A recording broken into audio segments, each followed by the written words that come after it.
வணக்கம் மறுபடி நான் உங்க சத்யா. இன்னைக்கு எங்க ஏரியால ஷடவுன். கரண்ட் இல்லை. காலையில கரெக்டா 9 மணிக்கு போயிடுச்சு. சாயந்தரம் தான் வரும். அந்த காலத்துலலாம் எப்படி இருந்திருப்பாங்கன்னு தெரியல. கரண்ட் இல்லாம மிக்ஸி கிரைண்டர் எதுவுமே இல்லாம டெய்லியும் குழு காய்ச்சுவாங்க, கம்பு இடிப்பாங்க. இட்லி தோசைக்கு மாவை கூட கையாலே ஆட்டிடுவாங்க ஆட்டாங்கல்ல போட்டு. எப்படியெல்லாம் அந்த காலத்துல இருந்திருக்காங்க பாருங்க. அதனாலதான் அந்த காலத்து மனுஷங்கள்லாம் ரொம்ப வலிமையானவங்களா, ரொம்ப ஸ்ட்ராங்கானவங்களா இருந்திருக்காங்க. ஆனா நம்மளால இப்போ குனிஞ்சா நிமிர முடியல, நிமிர்ந்தா குனிய முடியல.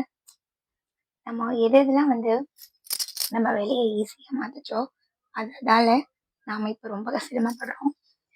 இன்னொன்னு என்னன்னா, காலங்கள் மாற மாற அதுக்கேற்ற மாதிரி நாமளும் மாறிதானே ஆகுறோம். மாறலன்னு வச்சுக்கோங்க, நம்மளாம் அந்த காலத்து அழிஞ்சு ஓரங்கட்டிடுவாங்க. எது எதெல்லாம் நமக்கு அவசியம், எது எதெல்லாம் நமக்கு அனாவசியங்கிறதையும் நம்ம மறந்துட்டோம். இன்னைக்கு ஒரு சின்ன எப்படி சொல்றதுன்னு தெரியல. இது எல்லாமே நம்ம கிட்ட இருந்தாதான் நம்ம ஒரு நல்ல வாழ்க்கையில இருக்கோம் அப்படிங்கிற ஒரு மனநிலைக்கு வந்துட்டோம். இது இல்லை நான் வாழ முடியாது, அது இல்லை நான் வாழ முடியாதுன்னு நம்ம அதுக்கு முன்னாடி எப்படி சந்தோஷத்துக்காக சம்பாதிச்சது போக இப்போ அனாவசிய செலவுகளுக்காக சம்பாதிச்சுட்டு இருக்கிறோம். அதுதான் உண்மை. முன்ன இருக்கிற காலத்துலாம் பிள்ளைங்களுக்கு சம்பாதிக்கணும், சேர்த்தி வைக்கணும், கடன் இல்லாம இருக்கணும் அப்படிங்கிறதுக்காக ஓடி ஓடி சம்பாதிச்ச காலம் போகி இன்னைக்கு வீட்டில் ஃப்ரிட்ஜ் இருக்கணும், வாஷிங் மிஷின் இருக்கணும், ஏசி இருக்கணும், கார் இருக்கணும் அப்படின்னு சம்பாதிச்சு ஓட ஆரம்பிச்சாச்சு. மனுஷங்களுக்காக, உயிர்களுக்காக சம்பாதிச்சது போக இன்னைக்கு பொருள்களுக்கு முக்கியத்துவம் கொடுக்க ஆரம்பிச்சிடும். இது எங்க போய் முடிய போகுதோ. இப்ப யாருமே மனுஷனா மதிக்கிறது இல்லை. அவங்கிட்ட இருக்க பொருள் எல்லாம் வச்சுதான் மதிக்கிறாங்க.